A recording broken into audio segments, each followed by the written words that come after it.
지난 시간 바울은 로마에 있는 교인들에게 편지하면서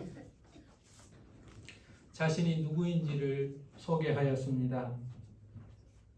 우리가 인생을 살아가면서 내가 누구인지 자신의 신분을 아는 것은 대단히 중요합니다. 내가 누구인 줄 안다면 내가 무엇을 해야 되는지 알고 내가 무엇을 해야 하는지 안다면 그 일에 힘쓰므로 말미암아 인생이 허무하지 않기 때문에 그렇습니다.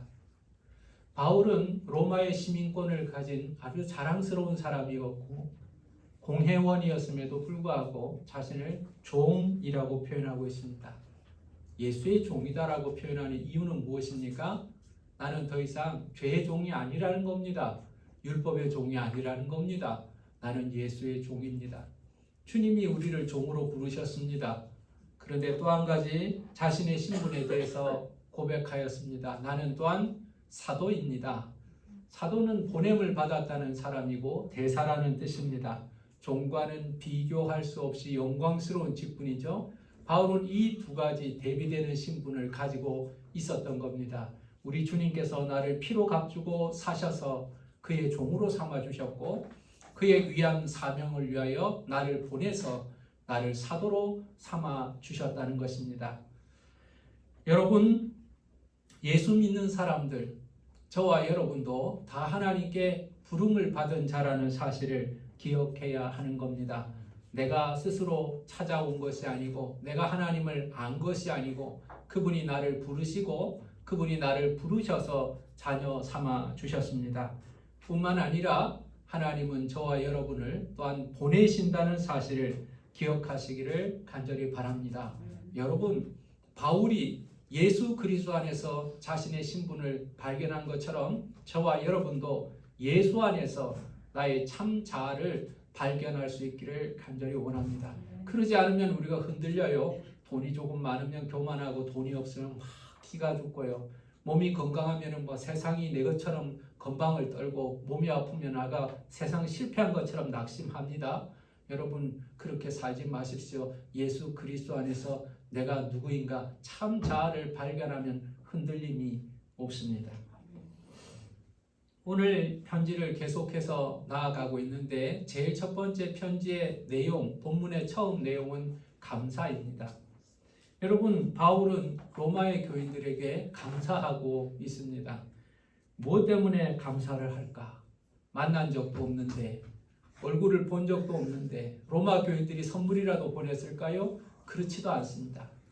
그 당시 로마의 인구는 한 100만 명 정도로 추정하고 있고요. 로마의 교인들은 40명 혹은 200명 정도 되었을 것이라고 그저 추정을 합니다. 적은 무리의 교인들이 로마에 있었습니다. 그런데 분명한 사실은 그들의 믿음은 확실하였고 그들은 예배하고 있다는 것, 그리고 그리스도의 사람으로 살아가고 있다는 소식이 온 제국에 퍼져 나가고 있었던 겁니다. 아프리카부터 아시아까지 이르는 거대한 제국 속에서 그리스도인들은 소식을 듣고 있었습니다. 로마에도 예수 믿는 사람들이 있답니다.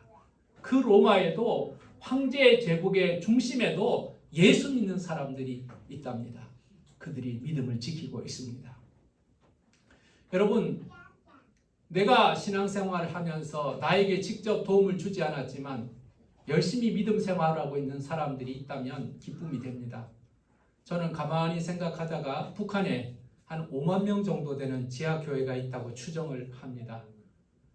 정확하게 숫자를 센 건 아니지만 그동안 직접적으로 간접적으로 복음이 들어가고 라디오를 듣고 USB에 말씀을 받아서 예수 믿는 사람들이 한 5만 명 정도 된다고 해요. 얼마나 감사합니까? 저렇게 우리가 마땅히 해야 할 일들을 다 감당하지 못하고 있음에도 불구하고 저 북한에서 기도하고 있는 성도들이 있다는 것이 너무나 감사하지 않습니까? 아프리카에서 또 중동에서 믿음을 지키는 그리스도인들을 보면 저는 감사한 마음이 듭니다. 특별히 저는 이집트의 곱틱 교회 성도들이 참 감사합니다. 그들은 테러 가운데서 신앙생활을 합니다. 예배를 드리러 가다가 예배당 안에서 폭탄이 터져가지고 예배 드리던 사람들이 죽어나가는 일이 자주 발생했습니다. 그렇다고 예배를 안 드렸을까요? 폭탄이 터지고 나서 그 다음 주일날 그들은 똑같이 그 자리에서 예배를 드렸습니다. 뭐 신학적으로 어떠니, 뭐 교리가 어떠니 그거 다 떠나서 하나님 앞에 예배하는 그 믿음, 폭탄이 터져서 죽을 수 있지만 나는 하나님 앞에 예배하겠다고 나아가는 그 아프리카의 교인들을 한번 생각해 보십시오. 감사하지 않겠습니까? 바울은 두 번째로 그들을 위해서 기도하고 있다고 말하고 있습니다. 항상 쉬지 않고 기도하고 있다는 겁니다. 항상 쉬지 않고 기도하고 있다.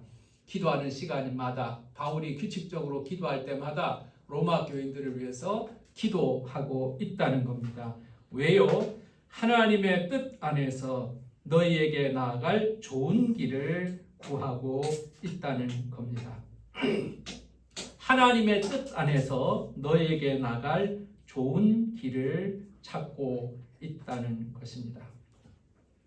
여러분, 여기서 우리는 바울의 신앙을 하나 발견할 수 있습니다. 기도의 태도를 하나 발견할 수 있습니다.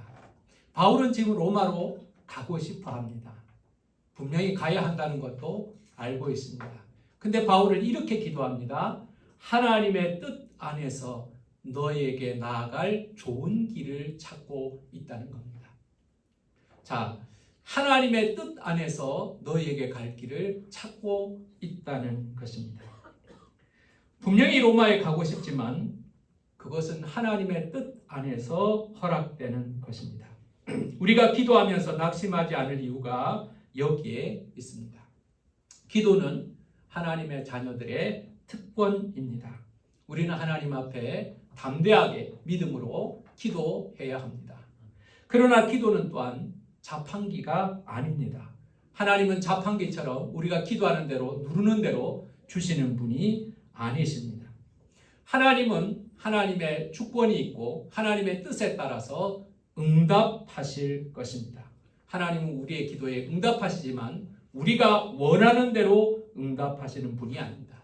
하나님의 뜻 안에서 이루어 주시는 분이죠. 그래서 하나님은 아무리 우리가 열심히 기도한다고 하여도 하나님의 뜻이 아니라면 들어주지 아니할 수 있는 겁니다. 다윗이 성전을 건축하고자 하지만 그것은 좋은 생각이지만 하나님의 뜻은 아니었지 않습니까? 거절하신 것이 하나님의 뜻이었습니다. 바울이 몸이 아파서 하나님 앞에 3번이나 기도했습니다. 그건 당연히 기도할 수 있는 내용이죠. 고쳐주시는 것이 좋은 것 같지만 고쳐주지 않는 것이 하나님의 뜻이었고 그것이 너에게 유익하다고 선언할 때 하나님의 뜻은 고쳐주지 않는 것이었습니다. 기도는 우리의 특권이고 응답은 하나님의 주권입니다. 우리는 무엇이든지 하나님 앞에 기도할 수 있습니다. 자녀이기 때문에 기도하십시오. 우리가 생각하는 모든 것을 하나님 앞에 고백할 수 있는 그런 특권이 있습니다. 그러나 여러분, 하나님이 그 기도를 들으시고 혹시라도 거절하였다고 하여도 낙심하지 마십시오. 그것은 주님의 뜻이 이루어진 것이기 때문에 그렇습니다. 거절도 하나님의 응답입니다. 바울은 로마에 가려고 합니다. 그러나 주님 안에서 너에게 갈 좋은 길이 열려지기를 원하는 겁니다. 자, 그러면 여러분, 우리는 이 편지를 보면서 나는 당신들에게 가고 싶습니다. 그것도 간절하게 가고 싶다고 말하고 있습니다. 간절하게 가고 싶다고 말합니다. 우리가 사람들을 한번 만나면 의례적으로 이런 인사를 합니다. 내가 너희 학교 한번 놀러 갈게. 혹은 너희 직장에 한번 놀러 갈게. 그리고 친구들 만나고 보면 그래, 너희 집에 한번 놀러 갈게. 내가 언제 한번 놀러 갈게. 이렇게 말을 합니다. 근데 그건 언제 가는 걸까요? 그냥 가고 싶다는 말일 수도 있습니다. 진짜 간다고 하면 약속을 하겠죠. 그럼 보통 우리는 가고 싶습니다. 가겠습니다. 이렇게 약속을 하죠. 무의미한, 제한이 없는 약속을 합니다. 사실 가고 싶긴 하지만 간다는 보장도 없고 그렇게 간절하지 않기 때문에 그렇습니다. 근데 바울은 로마에 간절히 가려고 합니다. 간절히. 여러분, 간절히 가려고 하는 것은요, 뭔가 이유가 분명히 있습니다. 간절하게 가야 할 이유가 있습니다. 간절하게 가야 할 이유가 있습니다. 여러분, 로마서가 기록된 이유는 간절하게 가야 할 이유 때문에 로마서가 기록된 겁니다. 내가 꼭 가야 한다. 꼭 가야 하고 정말 가고 싶다. 간절하게 가야 할 이유는 오늘 본문에 보면 설명이 몇 가지가 있습니다. 첫 번째는 신령한 은사를 나누어 주려고 한다고 말합니다. 신령한 은사. 신령한 은사를 너희에게 나누어 주고자 합니다. 11절에 그렇게 말하고 있죠. 이 신령한 은사라는 말이 여러 가지 해석을 가져옴으로 인하여 많은 사람들이 혼란을 겪고 있습니다. 문자 그대로 신령한 은사를 성령의 은사로 이해한 분들도 많이 있습니다. 바울이 가서 성령의 은사를 내가 나누어 주겠다 이렇게 이해를 했다는 겁니다. 그러면서 로마 교인들은 성령의 경험이 없었기 때문이다 이렇게 이야기를 하기도 합니다. 근데 이것이 위험하기도 한 표현은 성령의 은사는 하나님의 선물이지 사람이 나누어 주는 것이 아닙니다. 선물을 주는 분은 성령님이시지 바울이 선물을 마음대로 줄 수 있는 것은 아닙니다. 바울은 심부름꾼이지 그는 주관자가 아닙니다. 그래서 신령한 선물을 준다는 것, 신령한 은사를 준다는 것, 이 신령한 은사를 준다는 것이 성령의 은사로만 제한하는 것은 어려움이 있습니다. 하나님이 주신 바른 교훈, 영적인 진리를 가르치려고 하는 것으로 우리는 알 수 있습니다. 그렇지만 바울은 교만하지 않습니다. 12절을 보면 신령한 은사를 나눔으로 인하여 피차 위안을 받고자 한다 그렇게 말합니다. 여러분 바울은 일방적으로 가르친다고 하지 않습니다. 나는 가졌고 너희들은 가지 못했고 나는 알고 있고 너희들은 모르기 때문에 너희들은 나한테 배워야 야 이렇게 말하지 않습니다. 피차 안위를 받게 된다. 피차 유익이 있다는 겁니다. 여러분 배우는 사람 유익하죠. 좋은 것을 배우면 유익합니다. 그러나 가르치는 사람도 유익합니다. 복음을 가르치는 사람은 더욱 유익합니다. 가르치면서 자기도 듣게 되기 때문에 그렇습니다. 가르치는 사람이 먼저 은혜를 받기 때문에 그렇습니다. 저는 설교하면서도 하나님 앞에 항상 기도할 때 내가 은혜 받은 것을 설교할 수 있게 해 주십시오. 그리고 내가 먼저 은혜 받게 해 주십시오. 라고 기도합니다. 내가 은혜가 안 되는데요.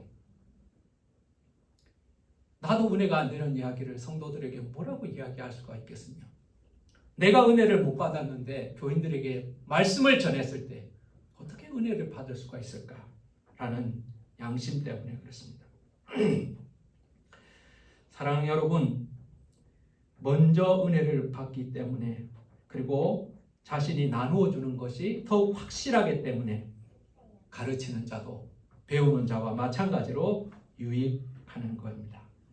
사람들은 받는 것이 복이라고 생각합니다. 그러나 믿음이 자라고 나면 주는 것이 복이라는 사실을 알게 됩니다. 그래서 받는 것이 복이지만 주는 기쁨을 알게 되면 더 성숙하게 하나님 앞에 쓰임받게 되는 것입니다. 또 한 가지 오늘 본문 말씀은 너희 중에 열매를 맺게 하려고 한다고 말합니다. 여러분 진짜 신앙은 열매가 있는 신앙입니다. 아니 모든 신앙은 열매가 있습니다. 모든 신앙은 열매가 있습니다. 어떤 열매가 있는가의 문제입니다. 좋은 열매가 있는가? 나쁜 열매가 있는가? 그 나무를 보면 그 나무가 무슨 나무인지 열매를 보면 알 수 있다고 말씀하셨는데 우리는 열매를 통해서 나의 신앙을 고백하는 겁니다. 내 신앙이 어떻다고 말할 필요가 없습니다. 내 열매를 보면 내 신앙이 드러나는 겁니다. 바울은 다른 교회와 같이 다른 이방과 같이 열매 맺기를 원한다고 말합니다. 이 열매는 두 가지로 다 해석 가능합니다. 성령의 열매 혹은 영혼의 열매. 로마 교회가 더 힘있게 부흥하기를 원하는 그런 영혼의 열매를 원하기도 하고 또 더 깊은 성숙한 신앙의 사람들로 로마 교회인들이 세워지기를 원하는 내적 성숙의 열매를 맺어야 하는 것입니다. 이 두 가지는 우리 모두에게도 필요한 것이기 때문에 그렇습니다. 자, 그런데 이런 열매를 맺기 위해서 우리에게 필요한 것, 로마 교인들이 필요한 것이 한 가지가 있습니다. 그것이 무엇입니까? 복음입니다. 바울은 로마에 왜 가고 싶어 합니까? 복음을 전하고 싶어 하는 겁니다. 복음이 있어야 합니다. 복음을 들어야 합니다. 그래야 열매를 맺게 됩니다. 자, 그런데 우리는 여기서 한 가지 생각을 해야 될 것이 있습니다. 로마 교인들이요, 그냥 가난한 나라의 한쪽 구석에서 자기들만 예수 믿는다면 문제가 없는데, 제국의 수도에서 제일 치안이 안정되고 감시가 많고 핍박이 많은 그 로마 교회에서 신앙생활을 하는 성도들이 복음을 안 들었을까요? 여러분, 복음을 분명히 들었을 겁니다. 듣지 못했으면 신앙생활 못했겠죠. 근데 바울은 그들을 향해서 다시 복음을 전하려고 하는 것입니다. 여러분, 잘 기억해야 합니다. 복음은 한 번 듣는 것으로 만족해서는 안 됩니다. 복음은 아는 것으로 만족해서도 안 됩니다. 복음은 가진 자가 되어야 합니다. 복음은 누리는 자가 되어야 하는 것입니다. 복음의 열매를 계속해서 맺고 있는 사람이 되어야 하는 것입니다. 그래서 바울은 다시 로마에 가서 복음을 전하려고 하는 것입니다. 복음은 평생에 한 번 들어서 예수 믿고 끝, 예방주사를 맞듯이 복음은 듣고 끝내는 것이 아니라 날마다 복음의 기쁨과 감격과 소망 가운데 살아가야 하는 겁니다. 복음이 예수라면 말입니다. 복음이 예수와 관련된 하나님의 언약이라면 말입니다. 이 복음으로 인하여 우리 하나님 앞에 나아갈 담력을 얻는다면 우리는 과거의 사건이 아니라 이 복음이 날마다 우리 안에 살아있는 기쁨과 감격이 되어야 하는 겁니다. 그러면서 바울은 나는 복음을 부끄러워하지 않는다, 이렇게 선언합니다. 나는 복음을 부끄러워하지 아니하노니. 나는 복음을 부끄러워하지 아니하노니. 16절이에요. 왜 복음을 부끄러워하지 않는다고 말할까요? 누군가 복음을 부끄러워하고 있었던 것이 분명합니다. 여러분은 어떻습니까? 예수를 믿는 것을 부끄러워합니까? 사실 요즘 시대는 코로나 이후에 교회 이미지가 나빠진 것이 사실입니다. 목사의 이미지는 더 나빠졌겠죠. 여러분 직장에서 학교에서 이웃들과 그리스도인이라는 이유로 여러분들을 정체성을 드러낼 때 불편해하는 관계가 있을 것입니다. 여러분, 교회 십자가를 만드는 것이 이제 금지된 도시들이 많습니다. 안양에는 교회를 건축할 때 설계 도면에서 십자가를 만들지 못합니다. 십자가 종탑 네온은 못 만듭니다. 그리고 지금 있는 네온 있잖아요. 그 철거하면 보상해 줍니다. 인천공항에서 비행기가 내릴 때, 김포공항에서 비행기가 하늘에서 보면 시뻘건 십자가들이 곳곳에 퍼져 있던 그 모습들이 이제는 없어지게 될 겁니다. 그래서 어떤 사람들은 예수 믿는 것을 숨기고 싶어 합니다. 다른 사람들이 불편해하기 때문에 내가 예수 믿는다는 사실을 알게 되는 순간 다른 사람은 나를 불편해할 것이기 때문에 불편한 관계를 피하기 위해서 내가 예수 믿는다는 것을 감추는 사람도 많습니다. 식사 기도도 하지 않고 식사를 하게 됩니다. 혹시라도 예수를 부담스러워하거나 그 단계를 넘어서 그 예수를 부끄러워하지는 않습니까? 예수를 감추고 있다는 것은 예수가 짐이거나 예수가 부끄러운 존재이기 때문에 그렇지 않겠습니까? 근데 바울은 복음을 부끄러워하지 않는다고 말합니다. 복음을 부끄러워하지 않습니다. 예수를 부끄러워하지 않습니다. 왜 부끄러워하지 않는다고 말할까요? 그 시대에 부끄럽게 생각하는 사람들이 많았습니다. 여러분, 우리는 복음이 예수의 복음, 십자가 복음이라고 이렇게 고백을 합니다. 그 당시 한번 이 로마 교인들을 한번 생각해 보십시오. 그 로마 교인들은 엄청난 도시에 살았습니다. 지금 기준으로 따져도 대도시입니다. 콜로세움 같은 건물 앞에 한번 서 보십시오.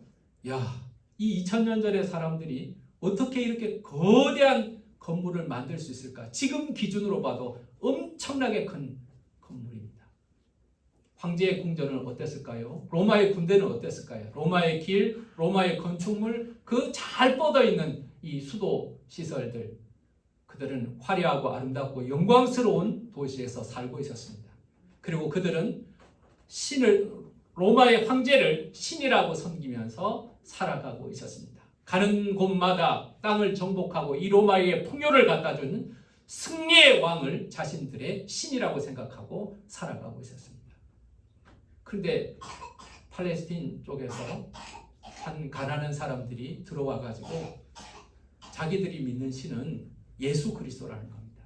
근데 예수가 누구냐고 그랬더니만 그 예수라는 분은 목수의 아들이라는 겁니다. 갈릴리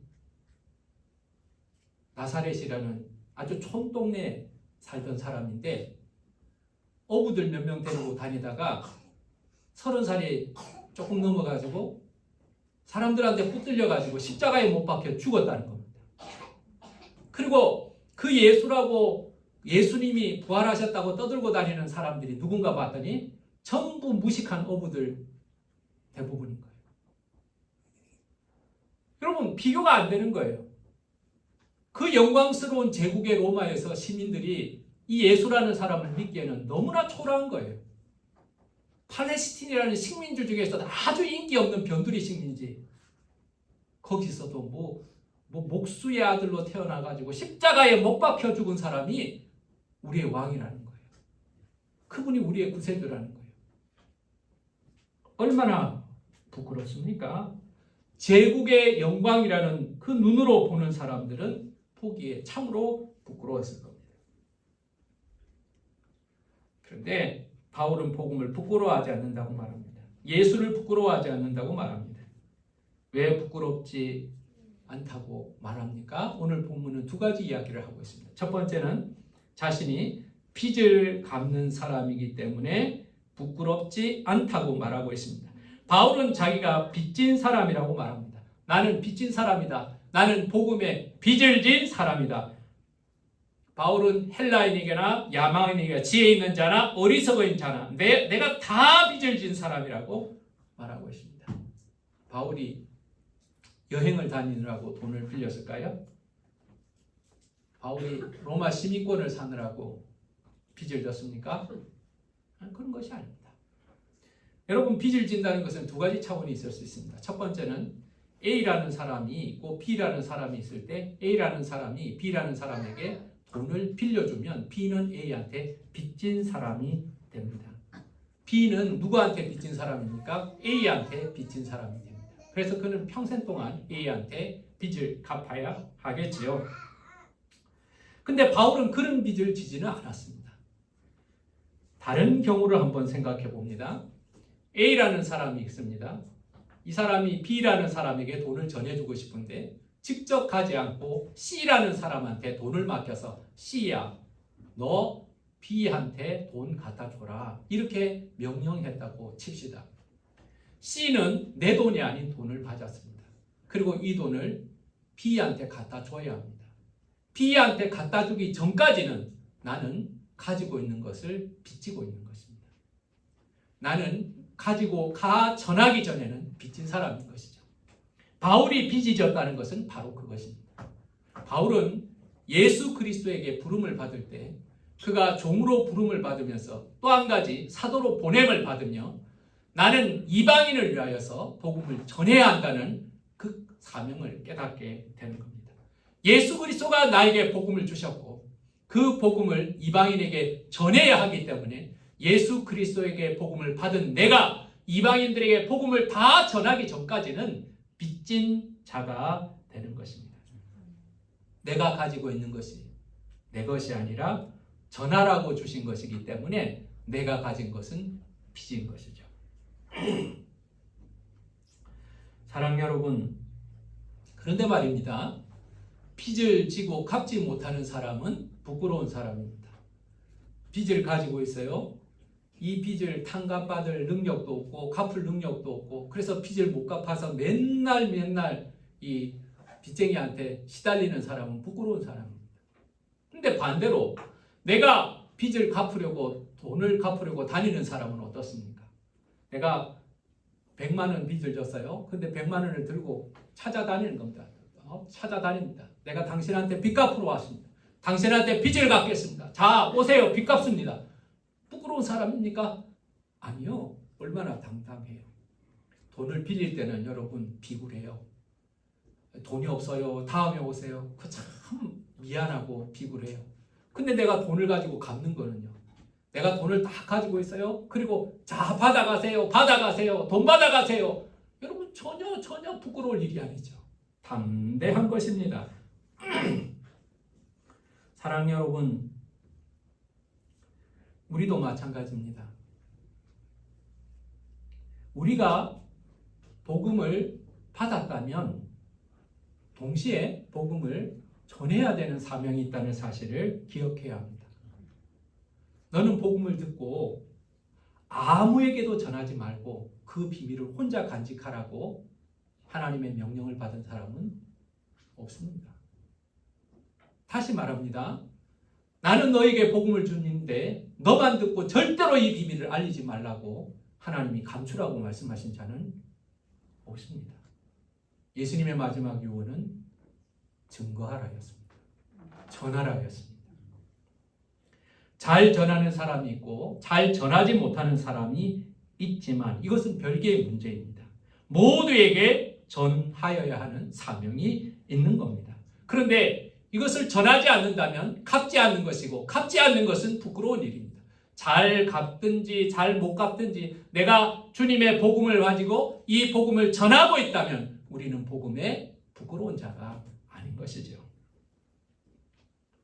바울이 복음을 부끄러워하지 않는 또 한 가지의 이유가 있습니다. 그럼 복음에는 능력이 있기 때문에 그렇습니다. 복음에는 능력이 있기 때문에 그렇습니다. 복음 자체가 부끄럽지 않기 때문에 그렇다는 것입니다. 먼저는 유대인에게요, 이제는 헬라에게 주어졌다라고 표현합니다. 여러분, 이것은 복음에 차별이 없다는 말입니다. 조금 더 나갈까요? 이 복음은 차별을 없애버리는 겁니다. 율법은 차별이 있었습니다.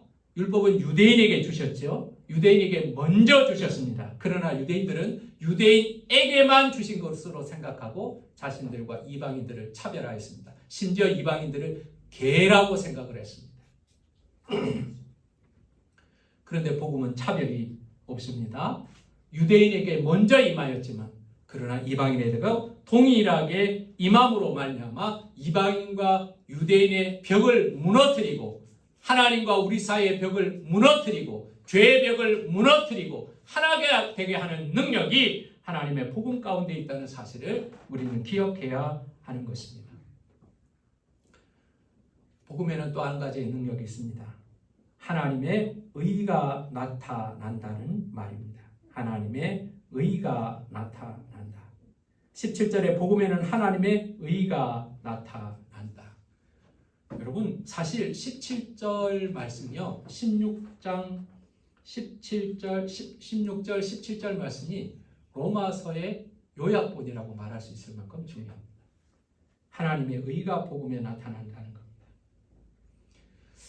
하나님의 복음을 통해서, 하나님이 주신 복음을 통해서 하나님의 의를 누리게 된다는 겁니다. 하나님의 의, 이 단어가 한마디로 정의하기 어렵지요. 하나님의 공의라고 말할 때 그 뜻이기도 합니다. 죄 없는 하나님의 상태, 이렇게 표현할 수도 있죠. 진노받지 않는 거룩함이라고 생각해야 합니다. 죄에서 구속받은 자들이 누리게 되는 영적인 복을 의라고 말할 수 있습니다. 그런데 우리는 이것이 자연적으로 불가능하다는 것을 알게 되었습니다. 저절로 죄가 없어지지 않는다는 거죠. 몸에 문신을 한 사람들 혹시 있습니까? 우리 교인들이 있는 중에는 잘 모르겠습니다. 그냥 문신을 한 사람들이 멋있게 보이기 위해서 문신을 하죠. 근데 문신을 한 사람들이 후회하는 사람들이 그렇게 많답니다. 그건요, 나이가 들면서 몸이 변화되고 피부가 변화되면서 문신도 변화가 되는데 이걸 좀 지우려고 하지만 문신은 잘 지워지질 않기 때문에 그렇습니다. 몸에 잉크가 침투하여서 자리를 잡은 이 문신이 쉽게 없어지질 않는다는 거예요. 그래서 이 문신을 없애기 위해서는 뭐 피부과에 가서 레이저 치료를 받고 몇 번을 받고 몇 번을 받아야 이것을 없앨 수 있는데 그렇다 하더라도 흉터가 생기기 때문에 대단히 어려운 일이라는 거예요. 저는 그걸 보면서 생각을 했습니다. 몸에 잉크로 새긴 이 문신이 이렇게 지우기가 힘든데 우리 안에 들어온 죄가 얼마나 심각하고 무서울까? 그건 저절로 없어지지 않는다는 거예요. 여러분 기억하세요. 죄를 짓고 우리는 그 죄를 잃어버릴 수 있어요. 남의 물건을 훔쳤어요. 한 20, 30년 지나면 내가 훔쳤다는 사실을 나는 잊어버릴 수 있어요. 남을 때렸어요. 거짓말했어요. 몇십 년 지나면 나는 그거 잊어버려요. 근데 중요한 것은요. 그 죄는 없어지지 않아요. 하나님 앞에 회개하지 않는 죄는 다 드러날 것입니다. 검사의 공소장보다 더 날카롭게 나는 기억하지 못하지만 나의 모든 죄들이 하나님 앞에 드러날 것입니다. 죄는 저절로 없어지지 않습니다. 죄를 없게 하는 첫 번째 하나님의 은혜가 있습니다. 죄를 없게 하는 하나님의 첫 번째 은혜가 무엇입니까? 율법입니다. 하나님의 백성이 거룩하게 살아라. 하나님의 율법을 가지고 구별되게 살아라. 이 율법을 지킴으로 인하여 내가 행함으로 인하여 하나님의 거룩한 백성으로 구별되게 살아가는 하나님의 의에 동참하게 되는 것입니다. 그것이 십계명이었고 시내산 언약의 핵심이었습니다.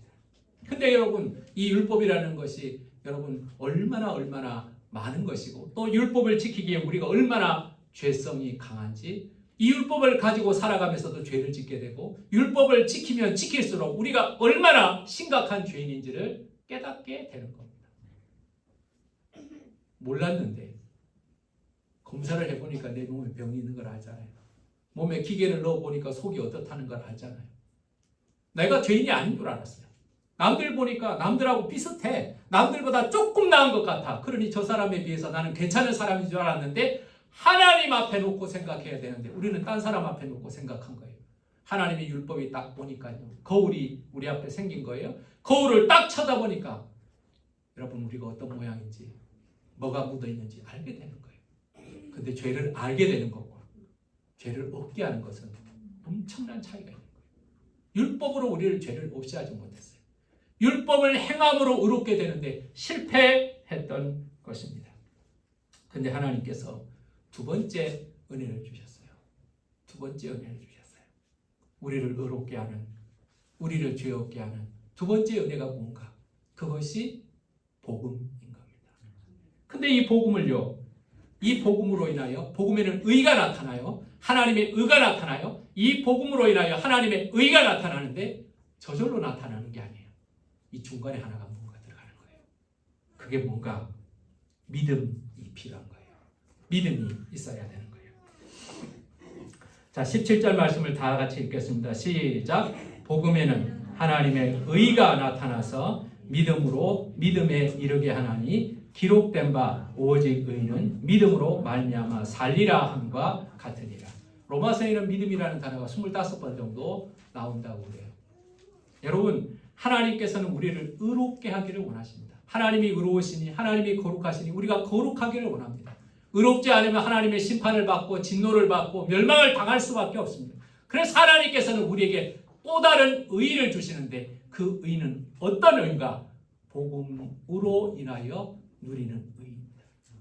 자, 그런데 여러분, 이 복음의 의는 어떻게 내 것이 되는가? 믿음으로 말미암아 의가 되는 겁니다. 믿음에서 믿음으로. 처음도 믿음이요, 마지막도 믿음입니다. 여러분, 저와 여러분의 신앙은 믿음으로 시작해서 믿음으로 끝나야 하는 겁니다.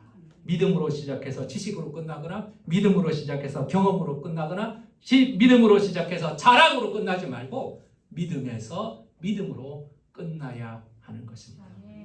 여러분, 복음이 우리를 의롭게 하시는 하나님의 능력입니다. 우리가 왜 이 복음을 부끄러워하겠습니까? 여러분, 우리는 믿음으로 하나님의 의를 경험하게 되는데 복음을 듣고 믿음으로 하나님의 의를 경험하게 되는 것입니다. 17절 마지막 말씀은 하박국에서 나오는 말씀입니다. 의인은 믿음으로 말미암아 살리라. 믿음을 가진 의인은 살 것이다. 혹은 의인은 믿음으로 계속해서 살아난다. 이 두 가지 뜻이 다 맞습니다. 의인은 믿음을 가지면 구원받을 것이다. 하박국 시대 때 굉장히 어려웠거든요. 이방의 침략이 있었습니다. 농사가 안 됩니다. 엄청나게 고통스러운 시대입니다. 하나님이 우리를 버렸다. 우리 다 죽겠다. 그때 하나님이 하박국을 통해서 말씀하신 거예요. 의인은 믿음으로 말미암아 살리라. 믿음을 가지면 너희들 살아날 것이다. 사랑 여러분, 복음을 아는 것이 의가 아닙니다. 지식이 의가 아닙니다. 복음을 믿는 것을 의로 여기시는 겁니다. 그래서 복음에 하나님의 의가 이르는, 복음으로 말미암아 하나님의 의가 이르는 능력이 있는 겁니다. 우리를 구원하는 능력이 복음에 있고 우리를 하나님의 자녀가 되는 능력이 복음 안에 있는 겁니다. 그래서 우리는 복음을 부끄러워하지 아니하는 겁니다. 전에 나누었던 한 어린아이 이야기를 나누고 말씀을 마치려고 합니다. 한 아이가 있었습니다.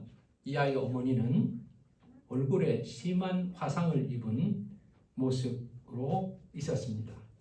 이 아이는 자라면서 어머니가 부끄러워졌습니다. 이제 아이가 학교에 가게 되고 학교에서는 어머니나 부모님 오라고 할 때 그 아이는 어머니가 학교에 오는 것이 대단히 부끄러워서 오지 말라고 하였습니다. 어머니와 같이 길을 가는 것도 부끄럽습니다. 어머니가 엄청나게 흉한 모습이기 때문에 옆에 있으면 자기가 부끄러워서 떨어져서 모르는 사람처럼 걸어가기도 합니다. 어느 날은 어머니에게 화를 내기도 합니다. 어머니, 다른 어머니는 다 이쁜데 왜 어머니는 얼굴이 괴물 같냐고 화를 내고 짜증을 내기도 합니다. 그럴 때마다 어머니는 아무 말도 하지 않고 조용히 눈물을 흘렸습니다. 그러던 어느 날 그 아이가 책장을 정리하다가 오래된 사진첩에서 어떤 아름다운 여인의 사진을 발견하게 됩니다. 그 사람은 자신이 한 번도 보지 못했던 여인입니다. 근데 그 한 번도 보지 못했던 여자의 사진이 이 소중한 책갈피에 있는 것, 사진첩에 있는 것을 이상하게 여겨서 그 사진을 가지고 어머니에게 물어보게 됩니다. 어머니, 이 여자는 누구입니까? 한 번도 보지 못한 여자인데 왜 이 여자가 우리 사진첩에 있죠? 어머니는 조용하게 울면서 사연을 이야기합니다. 이 사진이 바로 나의 사진이란다. 이 아이는 깜짝 놀랐습니다. 엄마가 이렇게 아름답고 이쁘신 분이셨어요. 그런데 왜 이렇게 괴물같이 됐습니까? 그 아이가 갓난아이일 때 그 집에서 불이 났습니다. 불이 난 집에서 사람들은 정신없이 빠져나오게 되었는데 나오고 보니 갓난아이, 이 아이 하나를 데리고 나오지 못한 것을 발견하게 되었습니다. 집에 불이 많이 났기 때문에 아무도 다시 그 집에 들어가려고 하지 않을 때 이 엄마는 이불을 뒤집어 쓰고 그 불길 속으로 뛰어 들어갔습니다.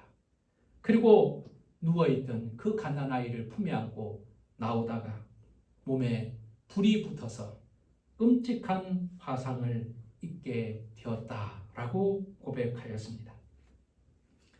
이 이야기를 들었던 어린아이는 너무나 큰 충격을 받았습니다. 나를 살리려고 불에 뛰어들어서 입은 화상이었던 것을 알게 되자 어머니를 부끄럽게 생각했던 것, 어머니에게 화를 내었던 것이 너무나 죄스러웠습니다. 그 아이는 어머니를 붙들고 펑펑 울었습니다. 그리고 깊이 사죄하였습니다. 그 이후로는 달라졌습니다. 그 집이 달라진 것도 아니고 어머니의 외모가 달라진 것도 아니고 그 아이의 모습이 달라진 것도 아닙니다. 그러나 그 아이는 더 이상 어머니를 부끄러워하지 않았습니다. 떨어져서 걷지도 않았습니다. 누군가 어머니가 흉측하다고 말하면 더 이상 부끄러워하거나 고개를 돌리지 아니하고 어머니가 얼마나 용감하고 자랑스러운 분인지 이야기하기 시작했습니다. 너희 어머니는 왜 이렇게 괴물같이 되었나? 그 아이는 말합니다. 아니야, 우리 어머니는 불 속에 들어가서 나를 건지기 위해서 저렇게 화상을 입으셨어. 세상에 어떤 어머니보다 아름다운 어머니시다 라고 자랑을 했습니다. 이제 괴물같이 보이던 그 흉터가 이제는 아름다운 사랑의 훈장으로 보였다는 사실입니다. 사랑하는 여러분, 우리는 복음을 부끄러워하지는 않습니까? 복음을 부끄러워하는 것은 예수를 부끄러워하는 것입니다. 예수를 부끄러워하는 것은 그 아들을 주신 하나님을 부끄러워하는 분입니다. 나는 여러분들에게 한번 질문하고 싶습니다. 여러분이 아는 사람 중에 예수님처럼 아름다운 분이 있습니까? 여러분들이 경험한 사람 중에 예수님처럼 능력이 있는 분이 있습니까? 여러분들이 살아가는 동안에 예수님처럼 자신의 생명을 지불하여서 우리를 위하여 구원해 주신 분이 있으십니까? 우리는 그 하나님의 놀라운 사랑을 경험하고 그 아들의 놀라운 은혜를 기억함으로 말미암아 십자가를 자랑하고 복음을 자랑하는 자가 되어야 할 것입니다. 마태복음 10장 32절에는 이렇게 기록하고 있습니다. 누구든지 사람 앞에서 나를 시인하면 나도 하늘에 계신 내 아버지 앞에서 그를 시인할 것이요 누구든지 사람 앞에서 나를 부인하면 나도 하늘에 계신 내 아버지 앞에서 그를 부인하리라.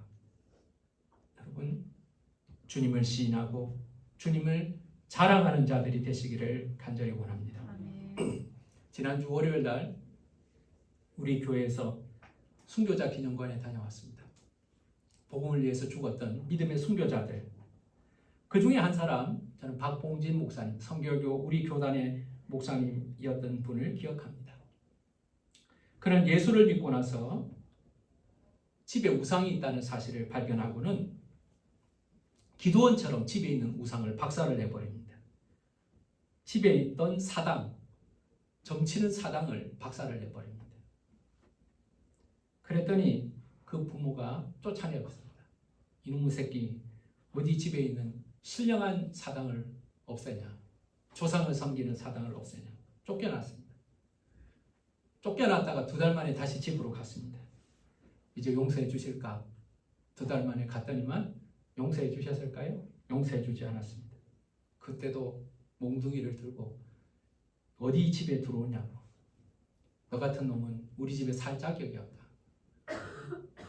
당장 나가서 예수 믿다가 죽어라. 너는 예수 믿다가 죽어라. 당장 나가라. 용서받지 못하고 쫓겨났습니다. 그 길로 우리 수원에 왔다 합니다. 모진 고생을 다 했습니다. 그래도 그는 복음을 놓칠 수가 없었습니다. 41살에 목사가 되고 전도사가 되고 50살이 되어서 목사가 되었습니다. 그는 이렇게 간증하였습니다. 예수나 믿고 나가 죽으라고 몽둥이를 들고 나를 쫓아냈습니다. 그 길로 수원에 와서 살게 되었는데 그때부터 예수를 믿다가 죽을 축복을 받았으니 얼마나 감사한지 모릅니다. 여러분, 그는 다 쫓겨났지만 모든 것을 잃어버렸지만 그때부터 예수를 마음껏 믿게 되었습니다. 얼마나 큰 축복이냐고. 예수 믿다가 죽을 축복을 받게 되었으니 얼마나 감사하냐고 죽을 때까지 간증하고 다녔습니다. 그분은 예수가 보물이라는 것을 알았습니다. 복음이 보물이라는 것을 알았습니다. 명품을 차고 다니는 사람은 부끄러워하지 않죠. 남자들 시계 딱 차면서 명품 시계 이거 부끄러워합니까? 비싼 차를 타고 가면서 부끄러워합니까? 멋진 차를 사고 과시를 하죠. 여러분, 자매들 비싼 가방 들고 부끄러워합니까? 뭐 이름 이상한 가방들 1,000만 원짜리, 2,000만 원짜리 이거 들고 가서 부끄러워 이렇게 합니까? 자랑하죠. 명품은 자랑합니다. 그런데 예수보다 귀한 보물이 어디 있습니까? 예수가 보물이라면 예수를 부끄러워하는 것은 얼마나 부끄러운 일인지 알지 못합니다. 바울은 복음을 부끄러워하지 않는다고 말했습니다. 복음에는 능력이 있기 때문에, 복음에는 빚을 갚아야 될 사명이 있기 때문에, 그럼 마땅히 해야 할 사명을 감당함으로 부끄러운 일이 아니고, 이 복음에는 우리에게 하나님의 의를 가져다 주는 하나님의 능력이기 때문에 부끄러워하지 않는다고 말했습니다. 저와 여러분이 가진 복음은 바울이 가진 복음과 똑같은 복음이라는 사실을 여러분 기억하시길 바랍니다. 복음을 부끄러워하지 않고, 복음을 여러분 경험하고, 복음을 날마다 누리면서 복음의 증인으로 살아가는 저와 여러분 되시기를 예수 이름으로 축원합니다. 기도하겠습니다. 살아계신 하나님, 우리는 선물 하나 받으면 자랑합니다. 내가 구두를 받았어. 내가 가방을 받았어. 내가 옷을 선물 받았어. 그러나 우리가 하나님께 받은 선물, 가장 큰 복은 복음입니다. 그 아들을 우리에게 주셨고 하나님의 의를 우리에게 주셨습니다. 근데 우리가 복음을 부끄러워한다면 얼마나 미련한 자요, 완악한 자요, 무지한 자입니까? 당시 로마 교인들은 복음을 좀 부끄러워했던 것 같습니다. 자신들의 제국의 화려함 속에서 예수의 초라함을 보게 되었습니다. 황제를 섬기는 그 능력의 시대에 십자가 달린 예수가 부끄럽게 느껴졌는지 모릅니다. 그러나 그 예수가 우리의 능력이고 그 예수가 하나님의 의라는 사실을 깨닫는 순간 예수는 자랑하고 자랑할 아름다운 보배라는 사실을 우리가 깨달아 알게 하여 주시옵소서. 예수를 부끄러워하는 자로 살지 않고 예수를 자랑하는 자로 살게 하여 주시옵소서. 예수님의 이름으로 기도하였습니다.